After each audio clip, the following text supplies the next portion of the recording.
प्रिय विद्यार्थियों, मैं पवन कुमार, व्याख्याता संस्कृत, राजकीय उच्च माध्यमिक विद्यालय चांदपुर अलवर, अपने YouTube channel Sanskrit classes Behror में आप सबका स्वागत करता हूं।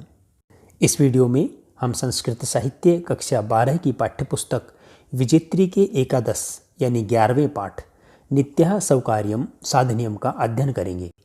अध्ययन के अंतर्गत पाठ परिचय के साथ पाठ के सभी गद्यांशों का सरल हिंदी अनुवाद, व्याकरण कार्य, कठिन शब्दार्थ एवं भावबोध प्रश्नों को हल सहित देखेंगे। यदि आप चैनल पर पहली बार आए हैं तो संस्कृत अध्ययन के लिए हमारे चैनल को सब्सक्राइब अवश्य कर लें ताकि संस्कृत विषय के नवीनतम वीडियो आप तक आसानी से पहुंच सके। तो आइए पाठ का प्रारंभ करते हैं और सबसे पहले देखते हैं पाठ परिचय। एकादश पाठ है 11वां पाठ नित्या सौकार्यम साधनीयम। नित्या में नीति मूल शब्द है, तृतीय विभक्ति एक वचन है और अर्थ होगा नीति के द्वारा। सौकार्यम अपने कार्य को, साधनीयम साधना चाहिए, सिद्ध करना चाहिए। पाठ का हिंदी अर्थ हुआ नीति के द्वारा अपने कार्य को सिद्ध करना चाहिए। पाठ परिचय का पहला गद्यांश देखते हैं। पंचतंत्रम नीति कथा साहित्यस्य प्रथमम काव्यम अस्ति। पंचतंत्र नीति कथा साहित्य का पहला काव्य है। अस्य रचनाकार है विष्णु शर्मा आसीत। इसके लेखक, इसके रचनाकार विष्णु शर्मा थे। पंचतंत्रे पूर्वम 12 भागा निबद्धा आसन किंतु सांप्रतम पंचभागा एव उपलभ्यन्ते। पंचतंत्र में पहले 12 भाग निबद्ध थे किंतु इस समय 5 भाग ही उपलब्ध होते हैं। मित्रभेद है, मित्रलाभ है, संधि विग्रह है, लब्ध प्रणाश है, अपरिचित कारकम च इति। मित्रभेद, मित्रलाभ, संधि विग्रह, लब्ध प्रणाश और अपरिचित कारक, ये 5 भेद पंचतंत्र के उपलब्ध होते हैं। संपूर्णे पंचतंत्रे गद्यभागेन सह 13+100 श्लोकाः पंचसप्तति उपकथाश्च समुल्लसन्ति। संपूर्ण पंचतंत्र में गद्य भाग के साथ 113 श्लोक हैं और 75 उपकथाएं हैं।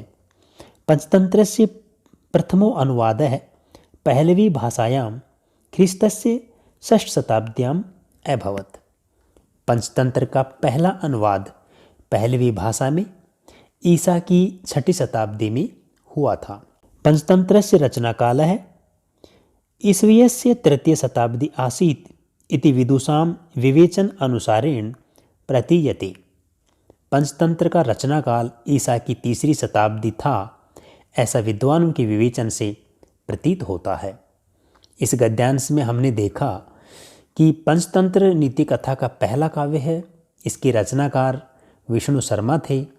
पहले यह 12 भागों में निबद्ध था किंतु इस समय पंचतंत्र के 5 भाग प्राप्त होते हैं जिनके नाम है मित्रभेद, मित्रलाभ, संधि विग्रह, लब्ध प्रणाश और अपरिचित कारक।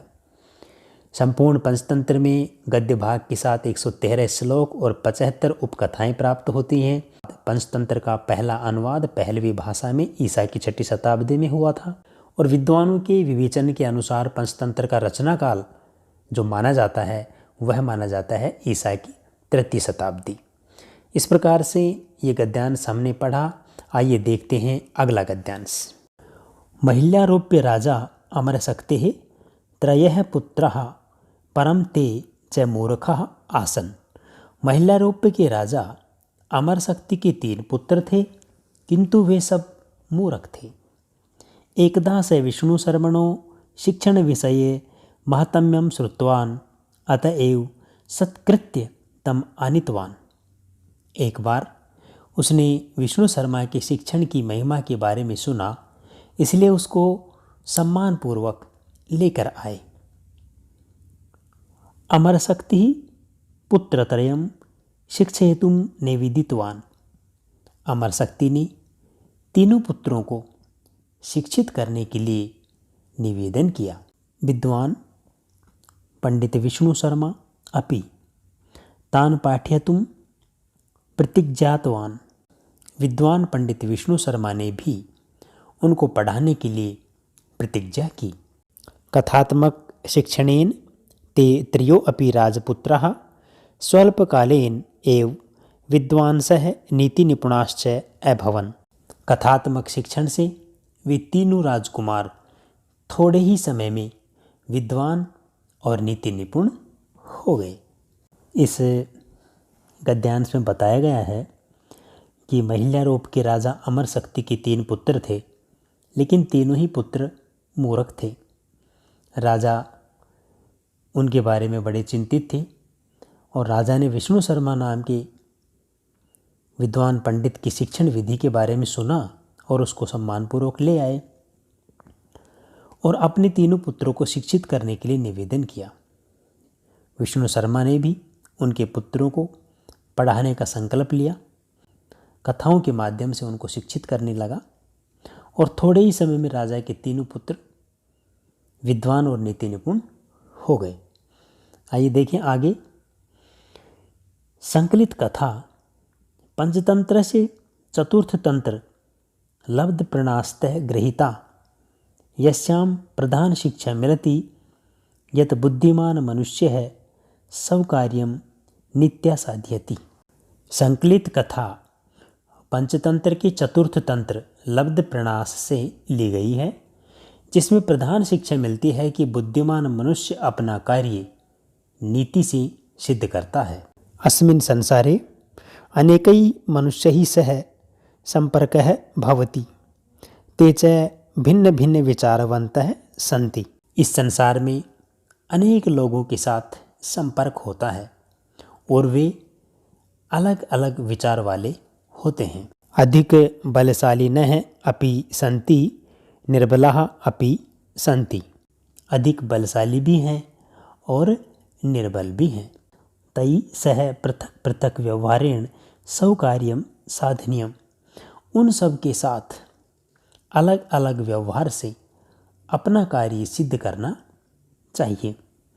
मूर्खास्तु केवलम अहंकारेण स्वकार्य हानिम एव कुर्वन्ति। मूर्ख लोग तो केवल अहंकार से अपने कार्य की हानि ही करते हैं। उत्तम पुरुषम नम्रतया प्रणम्य स्वकार्यम साधनीयम। उत्तम व्यक्ति को नम्रतापूर्वक प्रणाम करके अपना कार्य सिद्ध करना चाहिए।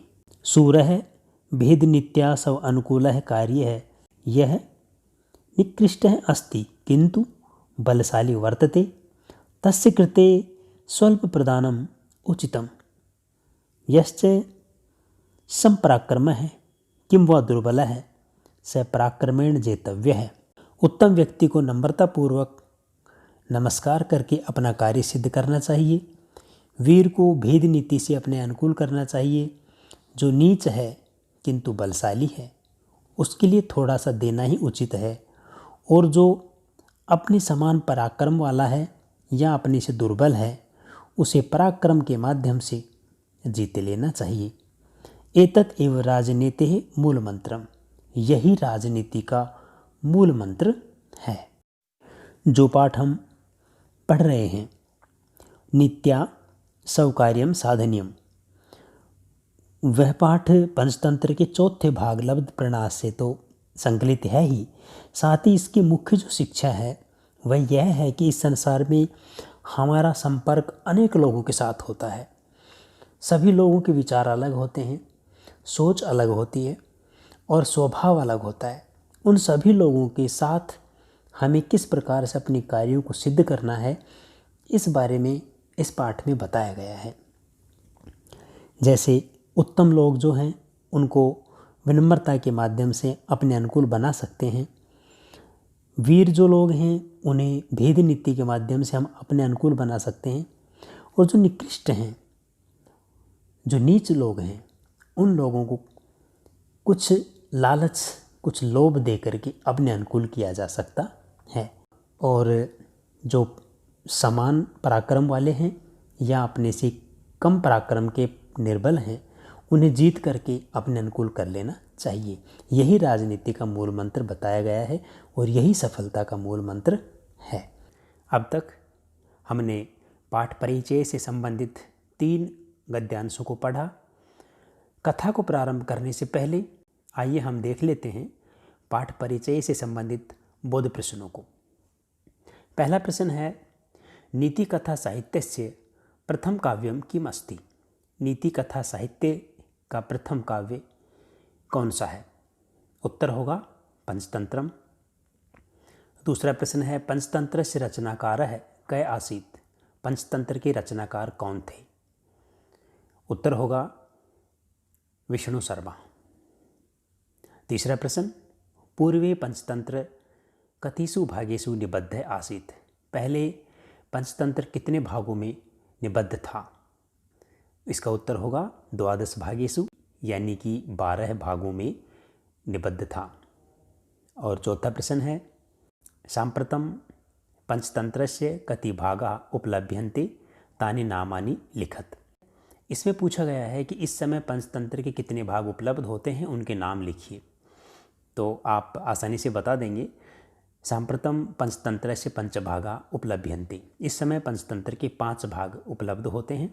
मित्र लाभ है, मित्र भेद है, संधि विग्रह है, लब्ध प्रणाश है और अपरिचित कार।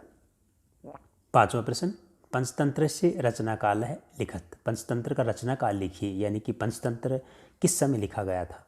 इसका उत्तर होगा ईस्वी 3य शताब्दी। छठा प्रश्न, महिलारोप्य राजा कै आसीत। महिलारोप्य के राजा कौन थे? उत्तर होगा अमरशक्ति। नित्य सौकार्यम साधन्यम इति पाठस्य हिंदी अर्थम लिखत।